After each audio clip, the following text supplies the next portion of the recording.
Today on Hitch20. Oh, she's stealing this thing. Another case of Hitchcock playing the audience like an instrument. The art of audience manipulation with Mr. Blanchard's secret. Well, isn't that funny?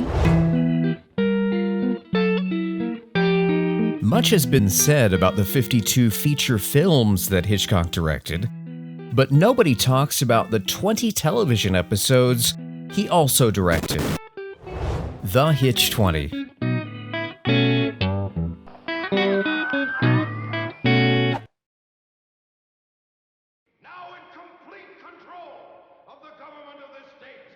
Vagueness is like kryptonite to an audience. Modern filmmakers often think that in order to be subjective, to get into a person's mind on film, that means you have to be abstract with almost a dreamlike modality.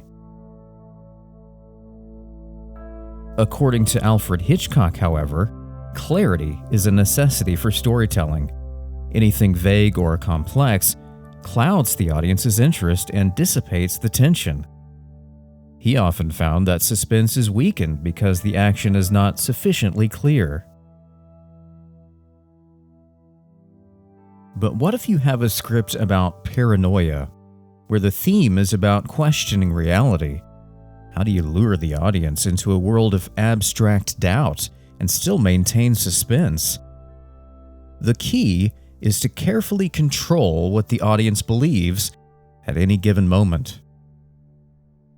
Mr. Blanchard's Secret is a great study of Hitchcock's art of audience manipulation. Mr. Blanchard's Secret is really a Hitchcockian magic show. It's a demonstration of misdirection. It's a comedy about the boundaries between fiction and reality. He carved a very specific path of belief, bouncing back and forth between reality and fiction. Hitchcock gives us constant reminders of the reality, that Bab's story is hogwash. Even her flashback sequence is overtly melodramatic.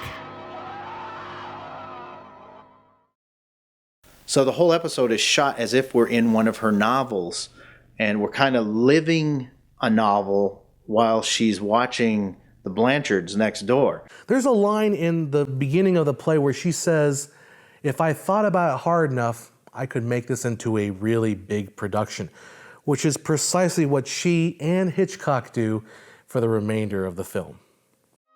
With the most basic form of a dramatic scene, two people talking, Hitchcock turned this construct on its head. One of the characters just doesn't engage. John doesn't even acknowledge Bab's presence. He's completely resigned and uninterested. At times, we even wonder if he's still alive. If we look at the grand scheme of things, or look at the beats, the story beats of the entire plot, we find that John plays pretty much zero impact on the plot.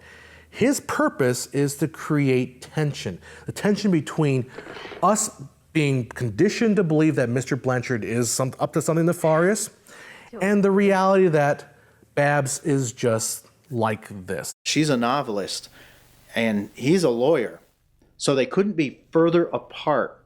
The husband serves as the reality barometer for the audience, just like the doctor in the case of Mr. Pelham.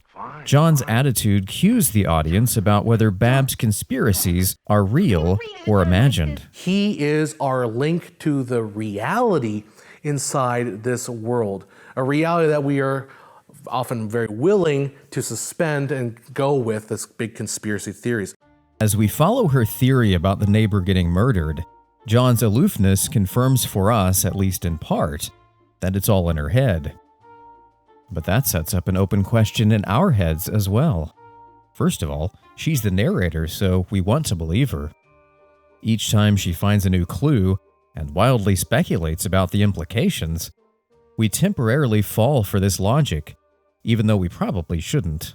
Although we do get a little peek into him that he does enjoy the mysteries because he's reading a mystery book in bed. Just like in Rear Window, also a story about spying on the neighbors, there's always a shred of doubt, an enticing possibility that the conspiracy is true. But unlike Rear Window, Hitchcock found a way to provoke our imaginations by not showing us what Babs sees out the window. Bab's description of what she sees paints the picture in our minds, and this forces us to believe her again. In that way, this episode is incredibly minimalistic in terms of cinematics. We're mostly confined to the inside of her house. Characters seem to pop in unexpectedly. Hello. And then once Hitchcock has convinced us that Babs' conspiracy is indeed fiction, he misdirects our suspicions a final time with the camera. This time, he gives us information that Babs doesn't see. Mr. Blanchard's secret. It's in the title card. Before we even see the very first frame of the film, we are conditioned to believe that Mr. Blanchard has something to hide. It is, after all, a Hitchcock film. Now we're in on a secret. But watch when she picks it up. We get an ominous musical cue. Again, another piece of misdirection. Leads us as an audience member to say, oh, she's stealing this thing. Oh, I see there's something wrong here. Another case of Hitchcock essentially playing the audience like an instrument that he is so well known for doing. Suddenly, we swing back to the hope that Babs has been right all along and discount all the facts to the contrary. Hitchcock plays on our beliefs, and just like a roller coaster, we enjoy the ride.